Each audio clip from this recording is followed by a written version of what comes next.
തിരുവചന ധ്യാനത്തിനായിട്ട് നമുക്ക് വിശുദ്ധ തിരുവെഴുത്തുകളിലേക്ക് നമ്മുടെ ശ്രദ്ധയെ തിരിക്കാം. Praise God. ഹല്ലേലൂയ. അപ്പോസ്തലനായ പൗലോസ് ഗലാത്യ സഭയ്ക്ക് എഴുതിയ ലേഖനം, അതിൻ്റെ 1-ാം അധ്യായത്തിലേക്ക് നമുക്ക് വരാം. Praise God.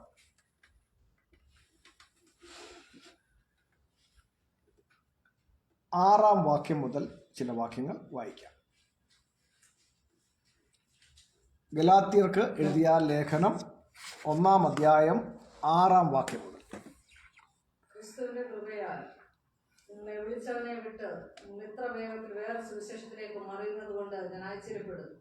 അത് വേറൊരു സുവിശേഷം എന്നല്ല, ചിലർ നിങ്ങളെ കലകി ക്രിസ്തുവിന്റെ സുവിശേഷം മറിച്ചുകളവാൻ ഇച്ഛിക്കുന്നു എന്നത്രേ. എന്നാൽ ഞങ്ങൾ നിങ്ങളോട് അറിയിച്ചതിന് വിപരീതമായി ഞങ്ങളാവട്ടെ സ്വർഗത്തിൽ നിന്ന് ദൂതനാവട്ടെ നിങ്ങളോട് സുവിശേഷം അറിയിച്ചാൽ അവൻ ശപിക്കപ്പെട്ടവൻ. ഞങ്ങൾ മുൻ പറഞ്ഞതുപോലെ ഞാനിപ്പോൾ പിന്നെയും പറയുന്നു, നിങ്ങൾ കൈക്കൊണ്ട സുവിശേഷത്തിന് വിപരീതമായി ആരെങ്കിലും നിങ്ങളോട് സുവിശേഷം അറിയിച്ചാൽ അവൻ ശപിക്കപ്പെട്ടവൻ. ഇപ്പോൾ ഞാൻ മനുഷ്യരെയോ ദൈവത്തെയോ സന്തോഷിപ്പിക്കുന്നത് അല്ല, ഞാൻ മനുഷ്യരെ പ്രസാദിപ്പാൻ നോക്കുന്നു. ഇന്നും ഞാൻ മനുഷ്യരെ പ്രസാദിപ്പിക്കുന്നെങ്കിൽ ക്രിസ്തുവിന്റെ ദാസനായിരിക്കുകയില്ല. മതി. അപ്പോസ്തലനായ പൗലോസ് വളരെ ലേഖനങ്ങൾ എഴുതി ദൈവസഭയ്ക്ക് ദൈവശാസ്ത്രപരമായ വിഷയങ്ങളിൽ വേണ്ടുന്ന ക്ലാരിറ്റി വരുത്തിയിട്ടുണ്ട് എന്നാണ് നമ്മൾ മനസ്സിലാക്കുന്നത്. നമ്മൾ വിശുദ്ധ തിരുവെഴുത്തുകളെ പരിശോധിക്കുകയും പഠിക്കുകയും ചെയ്യുന്നതിൻ്റെ പശ്ചാത്തലത്തിലാണ് സത്യത്തിൻ്റെ പരിജ്ഞാനത്തിലേക്ക് വരുവാൻ നമുക്ക് കഴിഞ്ഞത്. അതല്ലാതെ ഓരോരുത്തരും അവനവൻ്റെ താല്പര്യപ്രകാരം പറയുന്ന കാര്യങ്ങളെ കൈക്കൊണ്ട് മുന്നോട്ട് പോകുവാനാണെങ്കിൽ ഉപദേശ സ്ഥിരത ഉണ്ടാകുകയില്ല. കാരണം ഓരോരുത്തർക്കും സമയാസമയങ്ങളിൽ അവനവന് തോന്നുന്ന ഉപദേശങ്ങൾ പറയാം.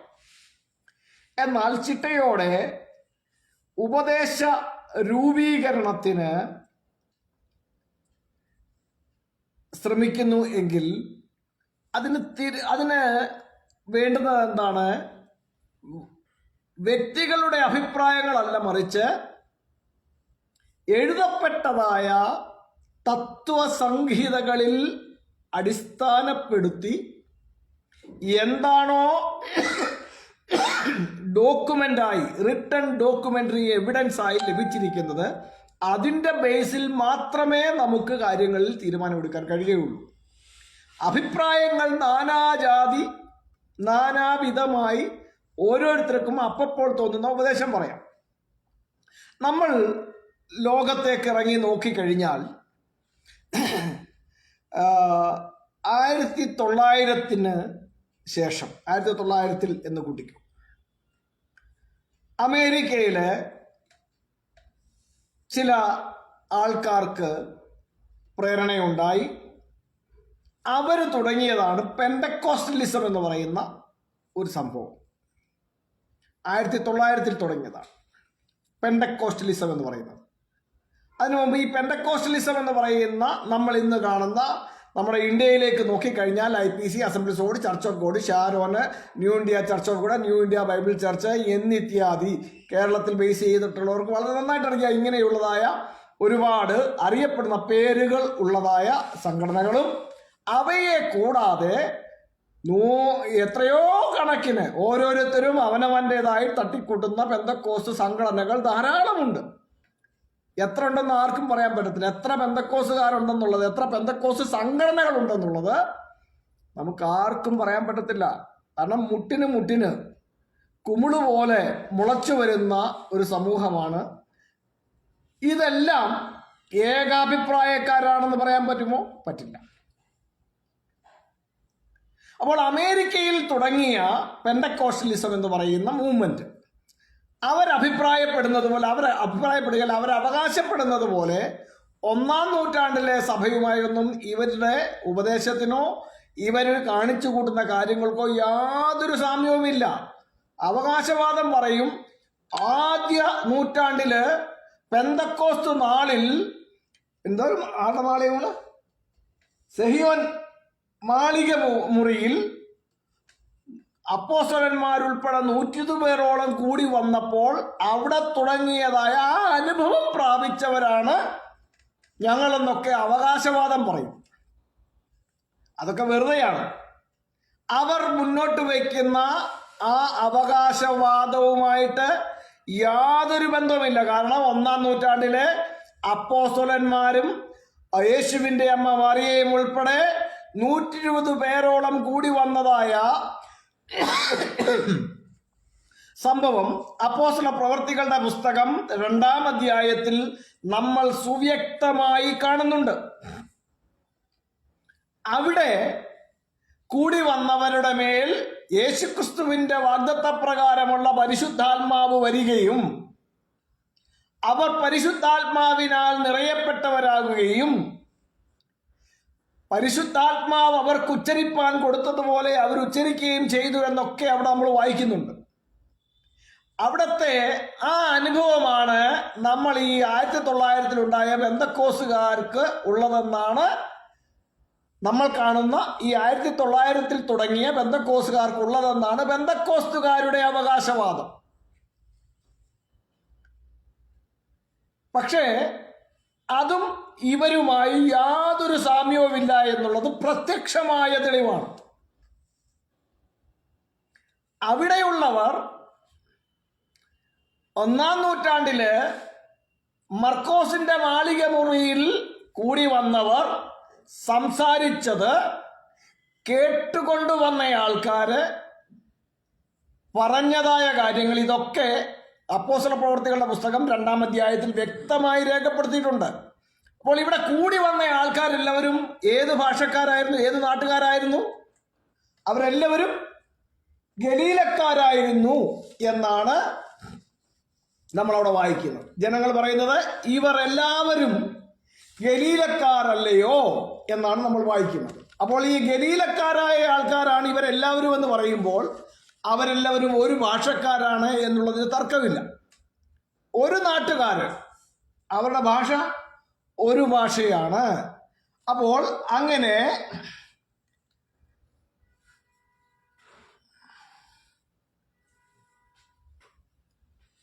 അപ്പോസ്തല പ്രവർത്തികളുടെ പുസ്തകം 2-ാം അധ്യായത്തിന്റെ 7-ാം വാക്യം ഒന്ന് വായിക്കാം. അതിന്റെ 6-ാം വാക്യം മുതൽ വായിക്കാം.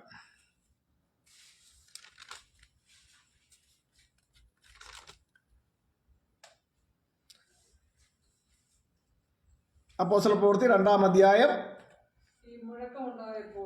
ഈ മുഴക്കമുണ്ടായപ്പോൾ പുരുഷാരം വന്നുകൂടി.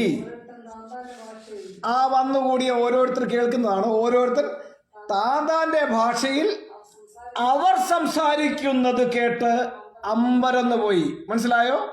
ഇവിടെ കൂടിയിരിക്കുന്ന ആൾക്കാര് ഈ ഓടി വന്ന പുരുഷാരത്തിൽ പെട്ട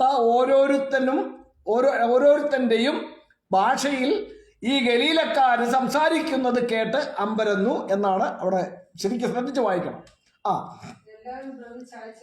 എല്ലാവരും ഭ്രമിച്ച് ആശ്ചര്യപ്പെട്ടു. ആര്? ഈ ഓടിക്കൂടി വന്ന പുരുഷാരം. അവരെല്ലാവരും ഭ്രമിച്ച് ആശ്ചര്യപ്പെട്ടു. എന്നിട്ട് അവര് പറയാണ് ഈ സംസാരിക്കുന്നവരെല്ലാം ഗലീലക്കാരല്ലയോ? പിന്നെ നാം ഓരോരുത്തൻ ജനിച്ച നമ്മുടെ സ്വന്തം ഭാഷയിൽ അവർ സംസാരിച്ചു കേൾക്കുന്നത് എങ്ങനെ? മനസ്സിലായോ? മനസ്സിലായോ? ഈ വന്നുകൂടിയ ആൾക്കാർ എവിടുത്തുകാരൊക്കെയാണെന്നാണ് അവിടെ പറഞ്ഞിരിക്കുന്നത്. 9-ാം വാക്യം. ഈ വന്നുകൂടിയ ആൾക്കാർ, ഈ ശബ്ദം കേട്ട, മുഴക്കം കേട്ട് ഓടി വന്നുകൂടിയ പുരുഷാരെ എവിടുത്തുകാരാണെന്ന 9-ാം വാക്യത്തിൽ പാർത്തരും, മേത്യരും, ഏലാമ്യരും, മെസപ്പൊത്തോമിയയിൽ നിന്നും യഹൂദ്യയിലും കപ്പദോക്യയിലും പൊന്തോസിലും ആസയിലും ഫ്രുഗിയയിലും പമ്പുല്യയിലും മിസ്രൈമിലും കുറേനയ്ക്ക് ചേർന്ന ലിബിയ പ്രദേശങ്ങളിലും പാർക്കുന്നവരും റോമയിൽ നിന്ന് വന്നു പാർക്കുന്നവരും യഹൂദന്മാരും ഇങ്ങനെയുള്ള യഹൂദന്മാരും യഹൂദ മതാനുസാരികളും ക്രേത്യരും അറബിക്കാരുമായ നാം ഈ പല ഭാഷക്കാര്, പല നാട്ടുകളിൽ നിന്ന് വന്ന പല ഭാഷക്കാരായ ഈ ആൾക്കാര് കേൾക്കുന്ന എന്താണ്? ഇവർ ഓരോരുത്തരും ജനിച്ച അവരുടെ ഭാഷയിലാണ് ഈ ഗലീലക്കാര് സംസാരിക്കുന്നത് എന്ന് പറഞ്ഞു കഴിഞ്ഞാൽ, അറബിയാണ് വന്നതെങ്കിൽ അവര് സംസാരിക്കുന്നത് ആ അറബിക്ക് അറബ് ഭാഷയിലാണ് കേൾക്കാൻ കഴിയുന്നത്. ഇന്ത്യയിൽ നിന്ന് നമ്മുടെ തമിഴ്നാട്ടിൽ നിന്ന് ഒരാളാണ് അവിടെ ചെന്നിരുന്നതെങ്കിൽ അയാൾ ഏത് ഭാഷയിൽ കേൾക്കും? തമിഴിൽ കേൾക്കും. മനസ്സിലായോ? അപ്പോൾ കേൾക്കുന്നവർക്ക് അവനവന്റെ ഭാഷയിൽ കേൾക്കുന്നതായ അനുഭവമാണ് പെന്തക്കോസ്ത് നാളിൽ പരിശുദ്ധാത്മാവ് വന്നപ്പോൾ അവിടെ സംഭവിച്ചത്. അപ്പോൾ പെന്തക്കോസ്ത് നാളിലെ അനുഭവമാണ് നമ്മുടെ ഈ 1900-ലുണ്ടായ പെന്തക്കോസ്തുകാർക്കുള്ളതെന്ന് പെന്തക്കോസ്തുകാർ അവകാശപ്പെട്ടാൽ, ഇവർ സംസാരിക്കുന്നത് കേൾക്കുന്ന പഞ്ചാബിക്ക് അത് കൃത്യമായി പഞ്ചാബിയിൽ കേൾക്കണം, അത് കേൾക്കുന്ന ഗുജറാത്തിക്ക് ഗുജറാത്തിയിൽ കേൾക്കണം, അത് കേൾക്കുന്ന തമിഴന് അത് തമിഴിൽ കേൾക്കണം, അത് കേൾക്കുന്ന കന്നഡക്കാരന് കന്നഡയിൽ കേൾക്കണം. ഇനി നമ്മുടെ ആദിവാസികളായിട്ടുള്ള ആൾക്കാർക്ക് മുഴത്തിന് മാറുമ്പോൾ അവരവരുടേതായ ഭാഷകളുണ്ട്. അപ്പോൾ ഇങ്ങനെയുള്ള വിവിധ ഭാഷക്കാരായ ആൾക്കാര് ഈ പെന്തക്കോസുകാരുടെ അന്യഭാഷയും ഇവർ സംസാരിക്കുന്നതും 1-ാം നൂറ്റാണ്ടിലെ പെന്തക്കോസ് നാളിലെ അനുഭവമാണെന്ന് അവകാശപ്പെട്ടാൽ അവർക്കൊക്കെ അവരുടെ ഓരോരുത്തരെയും ജനിച്ച ഭാഷയിൽ കേൾക്കണം. അപ്പോൾ 1-ാം നൂറ്റാണ്ടിലെ പെന്തക്കോസുകാരുടെ അനുഭവമാണോ നമ്മുടെ ഈ 1900-ലുണ്ടായ പെന്തക്കോസുകാരുടെ അനുഭവം? അല്ല എന്ന് വ്യക്തമാണ്. ഇവർ പറയുന്നത് എന്താണെന്ന് കേൾക്കുന്ന ഒരാൾക്കും മനസ്സിലാകുന്നില്ല.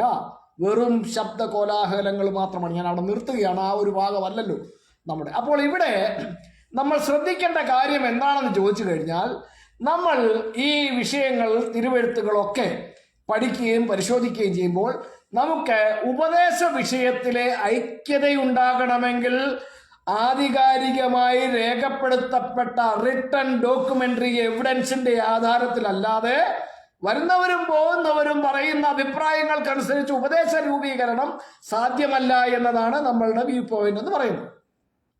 അപ്പോൾ അങ്ങനെയാകുമ്പോൾ നമ്മൾ വളരെ സൂക്ഷ്മതയോടെ ശ്രദ്ധിക്കേണ്ട കാര്യം എന്താണ്?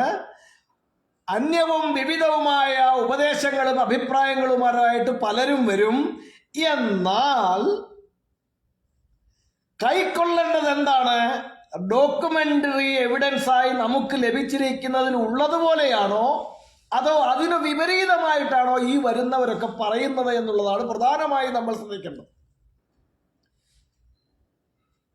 മനസ്സിലായോ? അപ്പോൾ നമ്മൾ പ്രധാനമായി ശ്രദ്ധിക്കേണ്ടത് നമുക്ക് ഡോക്യുമെന്റായി കിട്ടിയിരിക്കുന്നതിനകത്ത് ഉള്ളതാണോ ഇവർ പറയുന്നത് അതോ അതിന് വിപരീതമാണോ എന്ന് പറയുന്നത്. ഏറ്റവും പ്രധാനം വിപരീതമായതാണോ ഇവർ പറയുന്നത് എന്നുള്ളതാണ്. അതിനകത്തില്ലാത്ത കാര്യങ്ങൾ ഇതിലുള്ളതിന് വിപരീതമായിട്ടല്ലാത്ത കാര്യങ്ങളാണെങ്കിൽ കുഴപ്പമില്ല, നമുക്ക് ദോഷമൊന്നും ചെയ്യുന്നില്ല. എന്നോട് ആവർത്തിക്കുന്നു, അവർ പറയുന്ന കാര്യങ്ങൾ ഈ പുസ്തകത്തിലുള്ളതിന് വിപരീതമല്ലാത്തതും ആർക്കും ദോഷം ചെയ്യാത്തതുമായ നല്ല കാര്യങ്ങളാണെങ്കിൽ നമുക്കെന്താ പ്രശ്നം? ഒരു ദോഷവുമില്ല. റിട്ടൺ ഡോക്യുമെന്ററി എവിഡൻസ് ആയി കിട്ടിയതും ഈ വരുന്നവനും പോകുന്നവനും പറയുന്ന കാര്യങ്ങളും തമ്മിൽ കോൺട്രഡിക്ഷൻ ആണെങ്കിൽ നമുക്ക് ഏത് സ്വീകരിക്കാൻ പറ്റും? നമ്മൾ ബൈബിൾ അധിഷ്ഠിതമായ ഉപദേശങ്ങൾ പറയുമ്പോൾ നമ്മുടെ കത്തോലിക്കരും ഓർത്തഡോക്സുകാരും യാക്കോബക്കാരുമായ സഹോദരന്മാര് അവർക്ക് അവിടെ മറുപടിയില്ല. ബൈബിൾ അധിഷ്ഠിതമായിട്ട് മറുപടി ഇല്ലാതെ വരുമ്പോൾ അവർ പറയുന്ന ഒരു ഉപായമാണ്, ഞങ്ങൾക്ക് ഈ ബൈബിള് മാത്രമൊന്നുമല്ല, ഞങ്ങളുടെ പിതാക്കന്മാരിൽ നിന്നും തലമുറയായി കൈമാറപ്പെട്ട എന്താണ് പറയുന്നത്, അവരെ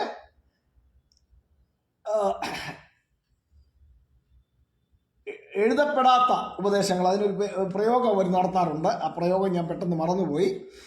വാമൊഴി, വരമൊഴിയല്ലാതെ, അത് ബൈബിള് വരമൊഴിയാണ്, വാമൊഴിയായി കിട്ടിയ ഉപദേശങ്ങളുണ്ട്. അപ്പൊ ഈ വാമൊഴിയും വരമൊഴിയും തമ്മിൽ കോൺട്രഡിക്ഷൻ ആണെങ്കിൽ ഏത് കൈക്കൊള്ളും?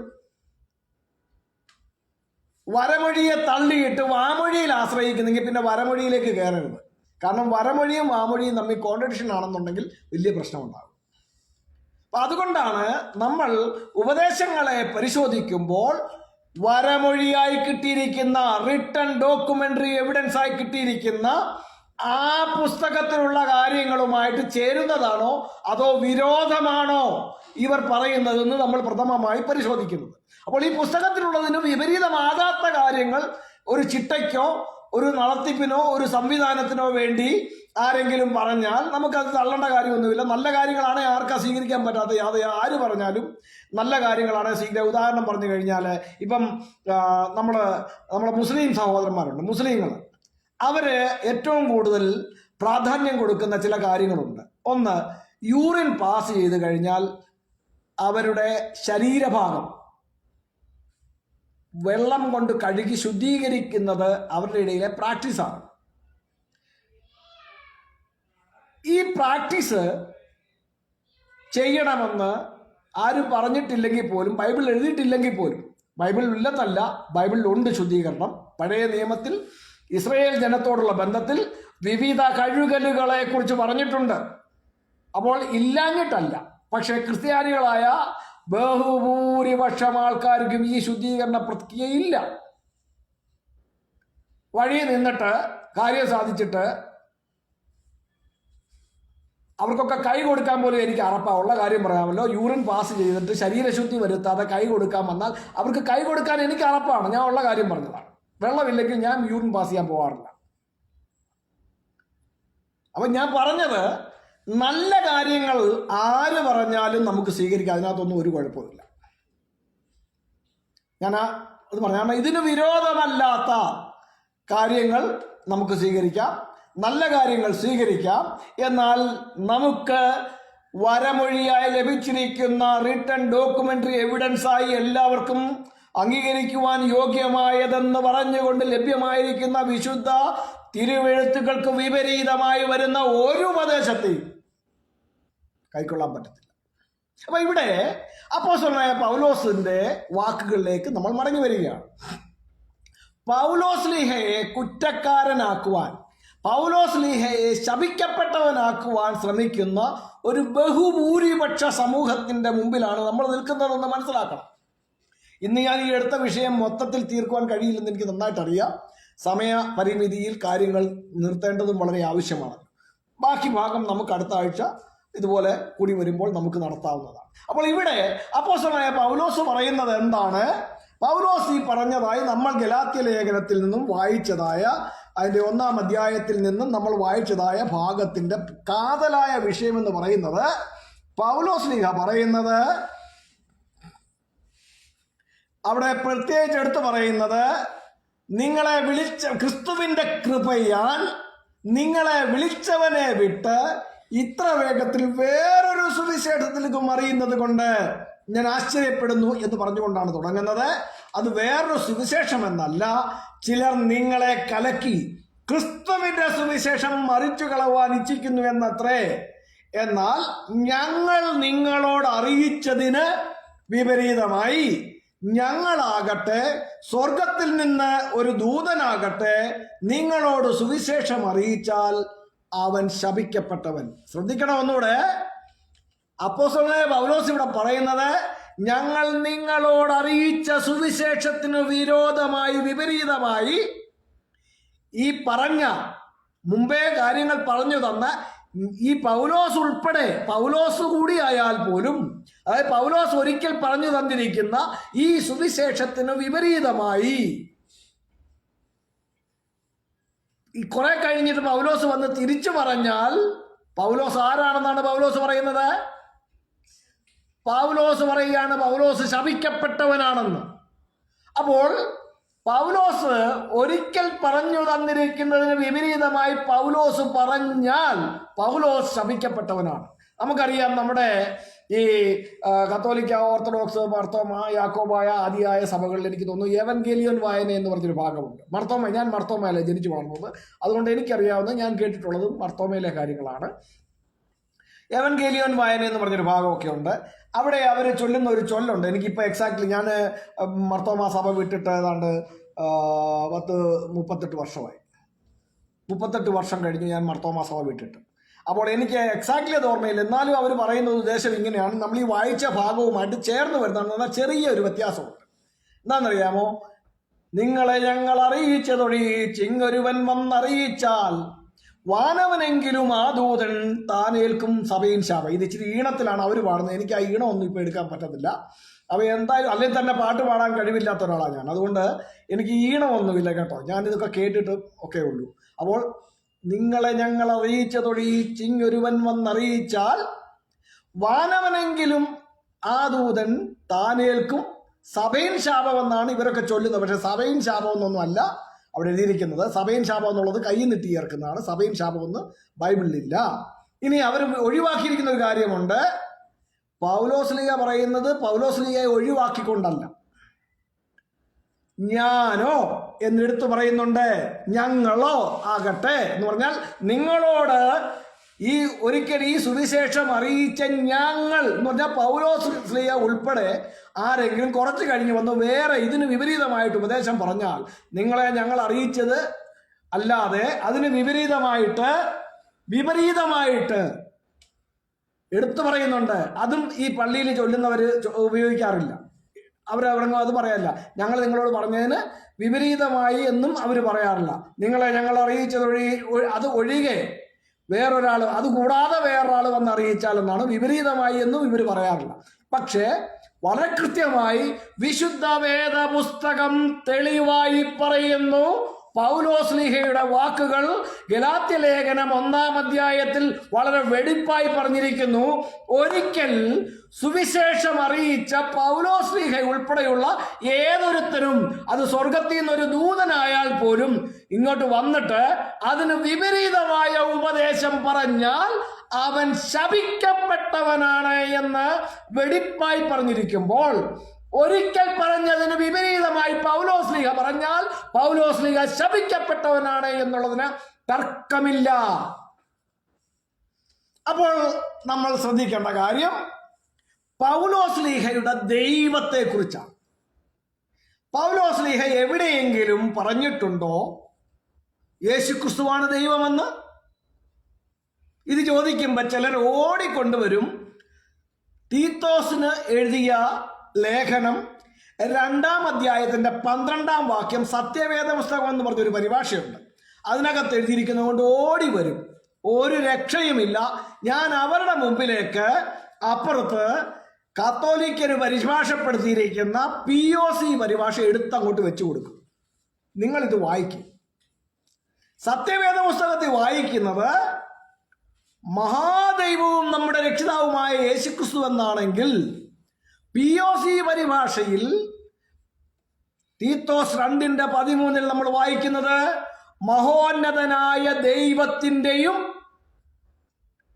രക്ഷകനായ യേശുക്രിസ്തുവിൻ്റെയും മഹത്വം പ്രത്യക്ഷമാകുമ്പോൾ കൈവരാൻ പോകുന്ന അനുഗ്രഹപൂർണമായ പ്രത്യാശയ്ക്കായും കാത്തുകൊണ്ടും എന്നാണ്. അപ്പൊ അവിടെ എത്ര പേരെ കുറിച്ചാണ് പറയുന്നത്? മഹോന്നതനായ ദൈവത്തിൻ്റെയും നമ്മുടെ രക്ഷിതാവായ അല്ലെങ്കിൽ രക്ഷകനായ യേശുക്രിസ്തുവിൻ്റെയും എന്ന് പറഞ്ഞാൽ എത്ര പേരായി? കൃത്യമായി വെടിപ്പായി 2 പേരെ കുറിച്ചാണ് അവിടെ പറഞ്ഞിരിക്കുന്നത്.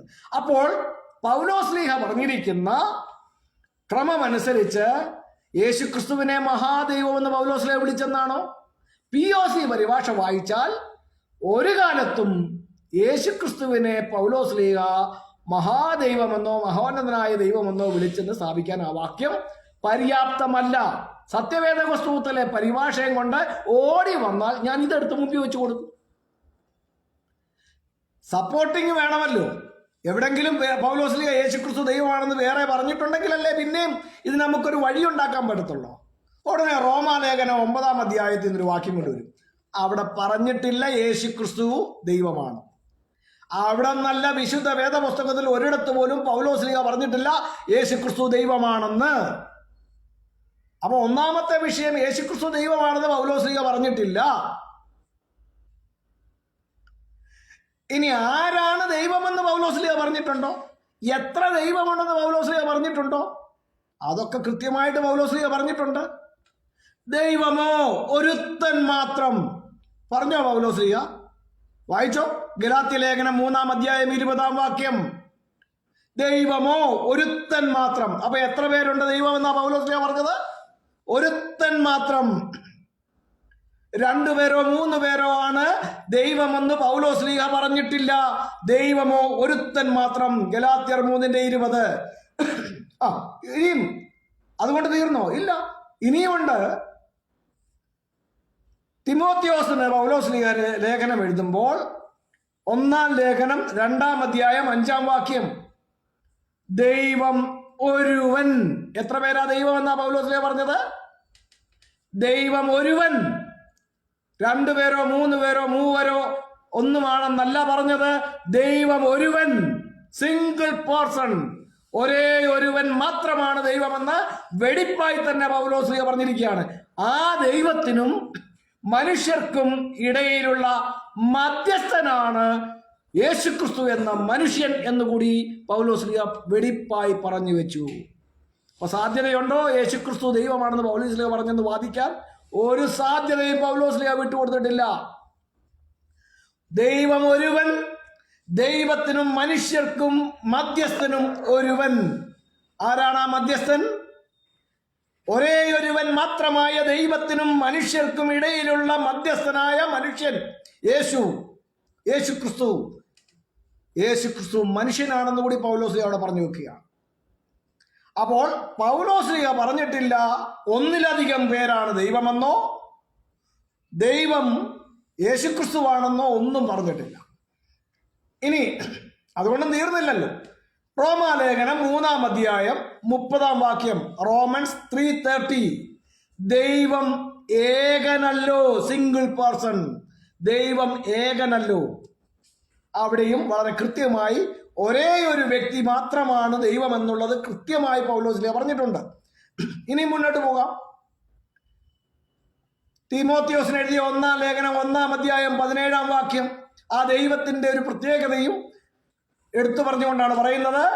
അക്ഷയനും അദൃശ്യനുമായ ഏക ദൈവം. ഇപ്പൊ പൗലോസ്ലീഹ പറഞ്ഞ ആ ഒരേ ഒരുവൻ മാത്രമായ ഒരു ദൈവമോ ഒരുത്തൻ മാത്രം എന്ന് പറഞ്ഞ ആ ദൈവത്തെ കുറിച്ച് പറയുന്നത്, ആ ദൈവം അക്ഷയനാണ് എന്ന് മാത്രമല്ല, അവൻ അദൃശ്യനാണ്, അവൻ ദൃശ്യനല്ല. അക്ഷയനും അദൃശ്യനുമായ ഏക ദൈവത്തെ കുറിച്ചാണ് പൗലോസ്ലീഹ പറഞ്ഞിരിക്കുന്നത്. അത് ഒരേ ഒരു വ്യക്തിയാണ്. ഒന്നിലധികം ആളുകൾ കൂടിച്ചേർന്ന ഏകത്വമൊന്നും പൗലോസ്ലീഹ പറഞ്ഞിട്ടില്ല, ബൈബിളും പറഞ്ഞിട്ടില്ല. അപ്പൊ ഇനി പൗലോസ്ലീഹ പറഞ്ഞ ഈ ദൈവവും യേശുക്രിസ്തുവും തമ്മിലുള്ള ബന്ധം എന്താണെന്ന് കൂടി നമുക്കൊന്ന് നോക്കാം. റോമാലേഖനം 1-ാം അധ്യായം എടുക്കാം. റോമാലേഖനം 1-ാം അധ്യായത്തിന്റെ 9-10 വാക്യങ്ങളിലേക്ക് വരുമ്പോൾ അവിടെ അക്കാര്യം കൂടി പൗലോസ്ലീഹ വ്യക്തമാക്കിയിട്ടുണ്ട്. വായിക്കാം. റോമാലേഖനം 1-ാം അധ്യായം 9-10 വാക്യങ്ങൾ.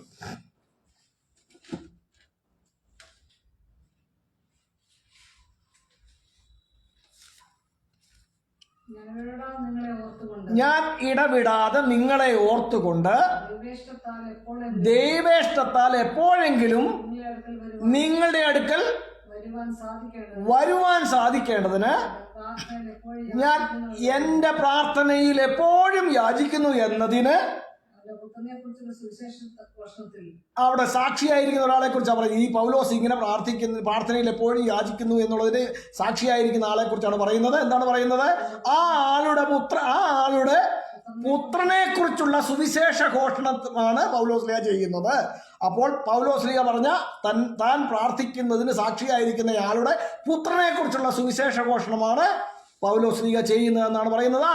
തന്റെ പുത്രനെ കുറിച്ചുള്ള സുവിശേഷ ഘോഷണത്തിൽ ഞാൻ എൻ്റെ ആത്മാവിൽ ആരാധിക്കുന്ന ദൈവം സാക്ഷി. അപ്പോൾ പൗലോസിന്റെ ദൈവത്തിന്റെ പുത്രനെ കുറിച്ചുള്ള സുവിശേഷ ഘോഷണമാണ് പൗലോസ്ലീഹ നടത്തുന്നത്. പൗലോസ് തന്റെ ആത്മാവിൽ ആരാധിക്കുന്ന ദൈവത്തിന്റെ പുത്രൻ ആരാണെന്നാണ്? അത് യേശുക്രിസ്തുവാണെന്നാണ്. യേശുക്രിസ്തുവിനെ കുറിച്ചുള്ള സുവിശേഷ ഘോഷണത്തിലൂടെ പൗലോസ്ലീഹയുടെ ദൈവത്തെ ആരാധിക്കുന്നു. പൗലോസ്ലീഹ ആത്മാവിൽ ആരാധിക്കുന്ന ദൈവത്തിന്റെ പുത്രനാണ് യേശുക്രിസ്തു എന്ന് പൗലോസ്ലീഹ വളരെ വെടിപ്പായി പറഞ്ഞു വെച്ചു. ഇതുകൊണ്ടും തീർന്നില്ല. എഫേസ്യ ലേഖനം 1-ാം അധ്യായത്തിന്റെ 3-4 വാക്യങ്ങൾ, എഫേസ്യ ലേഖനം 1-ാം അധ്യായത്തിന്റെ 17-18 വാക്യങ്ങൾ, 2 കൊരിന്ത്യർ 1-ാം അധ്യായത്തിന്റെ 3-ാം വാക്യം, ഇവിടെ എല്ലാം പൗലോസ്ലീഹ എടുത്തു പറഞ്ഞിട്ടുണ്ട് തന്റെ ദൈവത്തെക്കുറിച്ച്. ഈ പൗലോസ്ലീഹയുടെ ദൈവം ആരാണെന്ന് പറഞ്ഞ് വായിച്ചേ. എഫേസ്യ ലേഖനം 1-ാം അധ്യായം 3-4 വാക്യങ്ങൾ.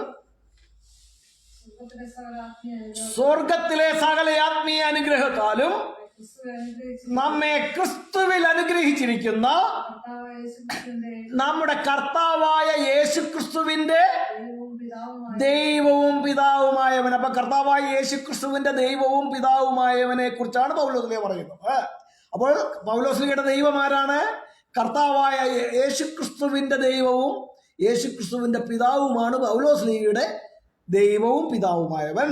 അപ്പൊ പൗലോസ്ലീഹയുടെ ദൈവം ആരാണ്? യേശുക്രിസ്തുവിന്റെ ദൈവമാണ്, യേശുക്രിസ്തുവിന്റെ പിതാവാണ്.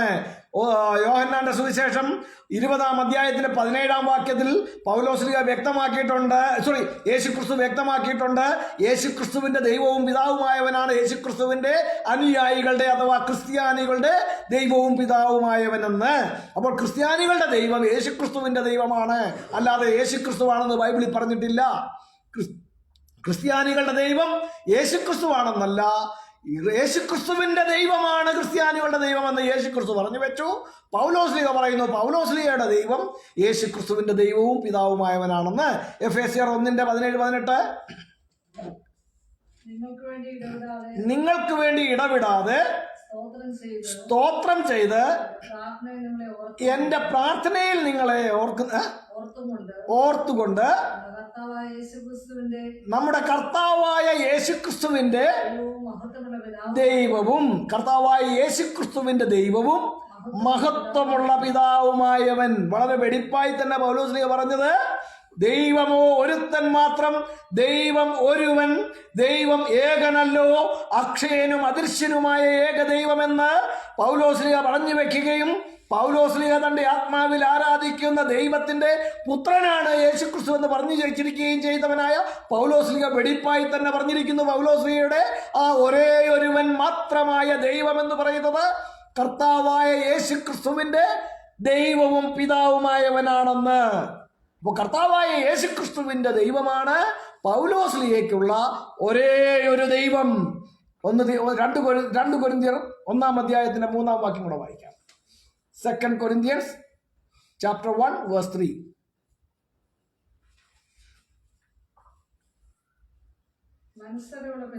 മനസ്സിലുള്ള പിതാവും സർവാശ്വാസവും നൽകുന്ന ദൈവമായി നമ്മുടെ കർത്താവായ യേശുക്രിസ്തുവിന്റെ പിതാവായ ദൈവം വാഴ്ത്തപ്പെട്ടവൻ. ആരാണ് പൗലോസ്ലീഹയുടെ ദൈവം? കർത്താവായ യേശുക്രിസ്തുവിന്റെ പിതാവാണ്, കർത്താവായ യേശുക്രിസ്തുവിന്റെ ദൈവമായവനാണ്. കർത്താവായ യേശുക്രിസ്തുവിനെ കുറിച്ചുള്ള സുവിശേഷ ഘോഷണത്തിലൂടെ പൗലോസ്ലീഹ ആരാധിക്കുന്നത് യേശുക്രിസ്തുവിന്റെ പിതാവിനെയാണ്. പൗലോസ്ലീഹയ്ക്ക് ദൈവം ഒരുവൻ, മൂവരാണ് ദൈവമെന്ന് പൗലോസ്ലീഹ പറഞ്ഞിട്ടില്ല. യേശുക്രിസ്തുവാണ് ദൈവമെന്ന് പൗലോസ്ലീഹ പറഞ്ഞിട്ടില്ല. ഈ പൗലോസ്ലീഹ ഈ പറഞ്ഞതിന് വിപരീതമായി യേശുക്രിസ്തു ദൈവമാണെന്ന് പറഞ്ഞാൽ, യേശുക്രിസ്തുവാണ് ദൈവമെന്ന് പറഞ്ഞാൽ, യേശുക്രിസ്തു ഉൾപ്പെടെ 3 പേരാണ് ദൈവമെന്ന് പറഞ്ഞാൽ പൗലോസ്ലീഹ ആരാണെന്നാണ് പൗലോസ്ലീഹയെ മുന്നിൽ നിർത്തിക്കൊണ്ട് ഭോഷ്ക് പറയുന്ന ഈ ആൾക്കാർ സ്ഥാപിക്കാൻ ശ്രമിക്കുന്നത്. ആരാണെന്നാണ്? ശപിക്കപ്പെട്ടവനാണെന്ന്. ഗലാത്യ ലേഖനം 1-ാം അധ്യായത്തിൽ നിന്ന് നമ്മൾ വായിച്ച ഭാഗം മറന്നു പോകരുത്. 8-ാം വാക്യം മുതൽ വായിക്കുന്നത്, എന്നാൽ ഞങ്ങൾ നിങ്ങളോട് അറിയിച്ചതിന് വിപരീതമായി ഞങ്ങളാകട്ടെ, സ്വർഗത്തിൽ നിന്ന് ഒരു ദൂതനാകട്ടെ, നിങ്ങളോട് സുവിശേഷം അറിയിച്ചാൽ അവൻ ശപിക്കപ്പെട്ടവനാണ് എന്ന് വളരെ കൃത്യമായി പൗലോസ്ലീഹ പറഞ്ഞു വെച്ചിരിക്കുന്നത് കൊണ്ട് പൗലോസ്ലീഹയുടെ ഏതെങ്കിലും വാക്കുകളെ ദുർവ്യാഖ്യാനം ചെയ്തുകൊണ്ട് യേശുക്രിസ്തു ദൈവമാണെന്ന് തർക്കിക്കാനും വാദിക്കാനും വരുന്നവർ അവരുടെ അറിവില്ലായ്മയിൽ നിന്നാണ് ഈ പറഞ്ഞ കാര്യങ്ങൾ ചെയ്യുന്നത്. പൗലോസ്ലീഹയെ ശപിക്കപ്പെട്ടവനാക്കാനാണ് അവർ ശ്രമിക്കുന്നത്. തീത്തോസിന് എഴുതിയ ലേഖനം 2-ാം അധ്യായത്തിന്റെ 13-ാം വാക്യത്തിൽ വളരെ വെടിപ്പായി പൗലോസ്ലീഹ പറഞ്ഞിരിക്കുന്നത് മഹോന്നതനായ ദൈവത്തിന്റെയും നമ്മുടെ രക്ഷിതാവായ യേശുക്രിസ്തുവിന്റെയും എന്ന് രണ്ടുപേരെ കുറിച്ചാണ്. ഇതിനെ ഉറപ്പിക്കുന്നതാണ് ലൂക്കോസ് എഴുതിയ സുവിശേഷം 9-ാം അധ്യായത്തിന്റെ 26-ാം വാക്യത്തിൽ കർത്താവായ യേശുക്രിസ്തു പറഞ്ഞിരിക്കുന്നത്, ആരെങ്കിലും എന്നെയും എൻ്റെ വചനത്തെയും കുറിച്ച് നാണിച്ചാൽ അവനെ കുറിച്ച് മനുഷ്യപുത്രൻ തൻ്റെയും പിതാവിൻ്റെയും വിശുദ്ധ ദൂതന്മാരുടെയും മഹത്വത്തിൽ വരുമ്പോൾ നാണിക്കും. മനസ്സിലായോ? പൗലോസ്ലീഹ കാത്തിരിക്കുന്ന അനുഗ്രഹപൂർണമായ പ്രത്യാശ കർത്താവായി യേശുക്രിസ്തുവിന്റെ വരവിങ്കൽ തനിക്ക് ലഭിക്കാൻ പോകുന്നതാണ്. ആ യേശുക്രിസ്തുവിന്റെ വരവിങ്കൽ ആരുടെയെല്ലാം മഹത്വമുണ്ടെന്ന് വളരെ കൃത്യമായി യേശുക്രിസ്തു പറഞ്ഞു വെച്ചിരിക്കുന്നത് ലൂക്കോസ് 9:26 നമുക്ക് കാണുവാൻ കഴിയുന്നുണ്ട്.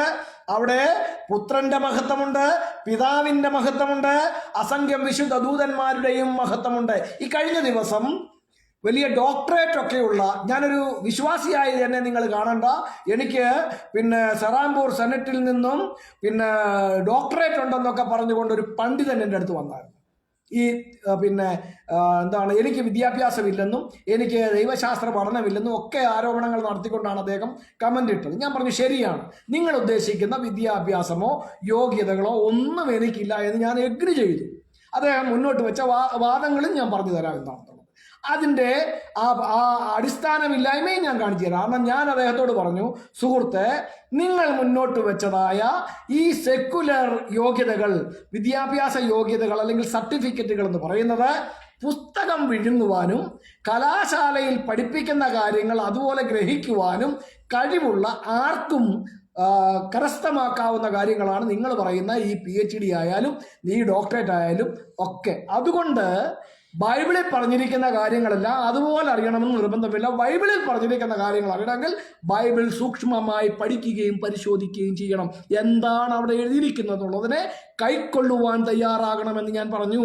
അദ്ദേഹം എന്നെ അവഹേളിക്കാനൊക്കെ ശ്രമിച്ചു. ശരിയാണ്, എനിക്കറിയത്തില്ല അദ്ദേഹം പറഞ്ഞതെന്ന് അറിയത്തില്ല. തീത്തോസിന്റെ ലേഖനം 2-ാം അധ്യായം 13-ാം വാക്യം ഞാൻ ഈ പറഞ്ഞ POCയിൽ മാത്രമല്ല, സത്യവേദ പുസ്തകത്തിൽ മാത്രമല്ല, ഇതര പരിഭാഷകളിലും ഒക്കെ വായിക്കുന്നയാളാണ്. വളരെ വെടിപ്പായി അവിടെ പറഞ്ഞിരിക്കുന്നത് ഗ്രീക്ക് ഭാഷയിൽ എഴുതിയിരിക്കുന്നത് എന്താണെന്ന് കൂടി വായിക്കുവാൻ തക്കവണ്ണം ഞാനും അത്യാവശ്യം കാര്യങ്ങൾ പഠിച്ചിട്ടുണ്ട്. ഇവരെ പോലെ ഡോക്ടറേറ്റ് ഒന്നുമില്ല കേട്ടോ, എനിക്ക് ഡോക്ടറേറ്റ് ഒന്നുമില്ല. ഡോക്ടറേറ്റ് ഉണ്ടതുകൊണ്ട് ഈ പുസ്തകത്തിലുള്ള കാര്യങ്ങളെല്ലാം അറിയുമെന്നൊന്നും അവകാശപ്പെടാൻ ഞാൻ തയ്യാറുമല്ല. അപ്പോൾ അവിടെ പറഞ്ഞിരിക്കുന്നത് ഇങ്ങനെയാണ്: പ്രോസ് ഡെക്കോമെനോ ഇട്ടേൻ മക്കാറിയാൻ എൽപിഡ കായി എപ്പിപ്പാനിയാൻ ടേസ് ഡോക്സൈസ്റ്റോ മെഗാലൂത്തയോ. അതിനപ്പുറത്ത് ആൻഡ് എന്ന് ഇംഗ്ലീഷിൽ വരുന്നതിന് ഉപയോഗിക്കുന്ന പദമാണ് കായ്. സോതീറോസ് ഈമൂൻ യേശുക്രിസ്തു, നമ്മുടെ രക്ഷിതാവായ യേശുക്രിസ്തു എന്ന് അവിടെ എടുത്തു പറഞ്ഞിട്ടുണ്ട്. മനസ്സിലായോ? അപ്പോൾ മഹോന്നതനായ ദൈവത്തിൻ്റെയും നമ്മുടെ രക്ഷിതാവായ യേശുക്രിസ്തുവിൻ്റെയും മഹത്വം വരുന്നതിനെ കുറിച്ചാണ് പൗലോസ്ലീഹ അവിടെ പറയുന്നത്. രണ്ടുപേരെ കുറിച്ചാണ്. അത് ഉറപ്പിക്കുന്നതാണ് ലൂക്കോസ് 9:26. ഇനി ഈ പറഞ്ഞ പണ്ഡിതന്റെ അവകാശവാദത്തിലെ പോരാഴിക കൂടെ ചൂണ്ടിക്കാണിച്ച് ഞാൻ അവിടെ നിർത്താം. അപ്പോൾ ഇദ്ദേഹം ഇത് പറഞ്ഞ ശേഷം പറഞ്ഞു, യെശയ്യാ പ്രവാചകന്റെ പുസ്തകം 42-ാം അധ്യായത്തിന്റെ 8-ാം വാക്യത്തിൽ ഞാൻ എൻ്റെ മഹത്വം ആർക്കും വിട്ടുകൊടുക്കയില്ല എന്ന് യഹോവയായ ദൈവം പറയുന്നു. ദൈവം പറയുകയാണ്, ഞാൻ എൻ്റെ മഹത്വം ആർക്കും വിട്ടുകൊടുക്കയില്ലെന്ന്. അതേ മഹത്വം യേശുക്രിസ്തുവിനുണ്ടെന്നൊക്കെ ഇദ്ദേഹം ഒരു വാദം മുന്നോട്ട് വെച്ചു. എവിടെ എഴുതിയിരിക്കുന്നത്? എഴുതിയിട്ടില്ല.